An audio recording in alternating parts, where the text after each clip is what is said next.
What does fear sounds like? It kind of sounds like don't bother.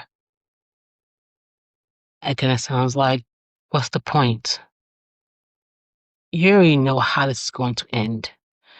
And most of us have been listening to that voice for so long, we stopped questioning whether it's even telling us the truth. Hello, and welcome to the Empowerment Clique. I'm the Kenya if this is the first time you're here.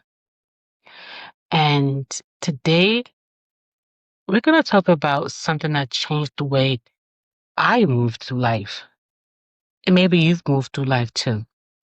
And I think it might change something for you too. Curiosity. Because listen here, sis. Curiosity is way more powerful than fear. And I want to discuss with you why. Here's the thing about fear. It's loud. It's convincing. It shows up with the whole presentation ready. All the reasons why you shouldn't try, why it won't work, why someone like you in a situation like yours doesn't get the outcome like that. Fear has receipts, or at least you think it does. But here's what fear actually is. It's a story about the future that doesn't have to really happen yet. Or about the future that hasn't happened yet. That's it. If your brain running a worst case scenario on repeat and presenting it to you like it's already done, like the outcome is already decided, like you don't have any say in it. And the problem isn't that fear shows up. Fear is going to show up. That's just part of being human. I think the problem is when we let fear be the only voice in the room. When we hear it, what it doesn't work, and we just stop there. And we ask ourselves, what if it doesn't work? We never get to the next question. Because what if you ask a different question?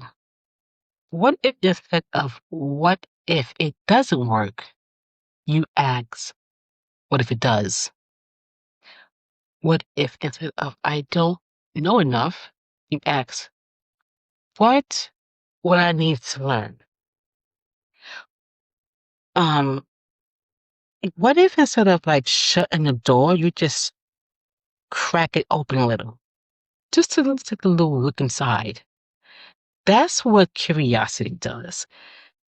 Curiosity doesn't promise you an outcome. It doesn't guarantee you won't get hurt or you won't fail. What it does is keep you moving. It keeps the door open. It says, I don't know yet. And that's okay because I'm willing to find out. I think a lot of us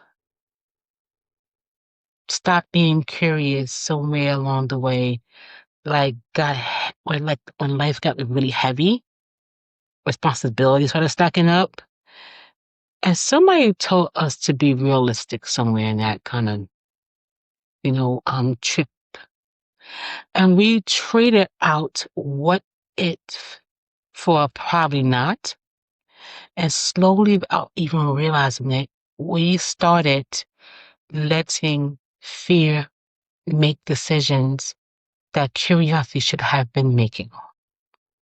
Think about it. Something you've been wanting to do, a class you haven't signed up for, a conversation you haven't started, a dream you kept visiting in your head, or never out loud. What has fear been telling you about that? Write it down if you need to. Now look at it. Is that fear taken from experience, or is it just talking? Because here's what I've learned. Courage doesn't come first. Curiosity does. You don't have to wake up brave and then take the step. You get kind of curious enough about what's on the other side that you take the step scared. The courage grows after you move, not before it. Hmm. Question. One question I want to say can change a direction, not a whole plan, not a 5-year strategy, just one question. What would I try if I knew I could figure it out as I go? That's it. Ask yourself that, then start there.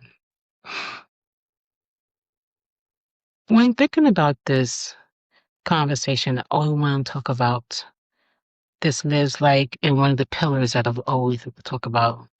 And I feel this one lives in gratitude. The third pillar is by 4. And I know that might surprise you because we don't usually connect gratitude to curiosity.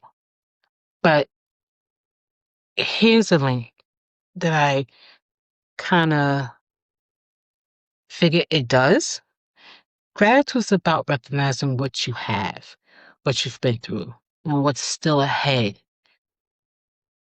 All has value, you know? Curiosity is how you stay open to what's still ahead. When you're genuinely grateful for life, even the hard parts, you stay curious about what it can become. You stop grieving what didn't happen and start exploring what still could. Here's your moment to sit with this. Think of one thing fear has talked you out of recently or a long time ago. And I want you to ask yourself, what was the what if it works version of the situation? What could have been possible? And ask if there is still time to get curious about it. Because listen here, most of the time there is still time. One question, different outcome. Keep going. If today's conversation is making you realize fear has been running the show a little longer than you like to admit, start with my free Attitude Detox guide. It's designed to help you check the lens you've been looking through, and curiosity starts with that. The link could be below. Oh my goodness. I just want to thank you for spending these few minutes with me. And this conversation spoke to you. I'd love for you to join our empowerment community. Like, subscribe, share, pass it on. It's conversations with someone who may actually need it. Because remember, I always feel like curiosity is how transformation gets started. I'm always wanting to get to know how, always want to be in a slew of creativity. And sometimes that one question can change the trajectory of everything else to follow. Until next time, keep growing, keep becoming, and let's keep creating conversations that transfer our lives. I'm LaKenya, and I'll see you in the next conversation. Peace.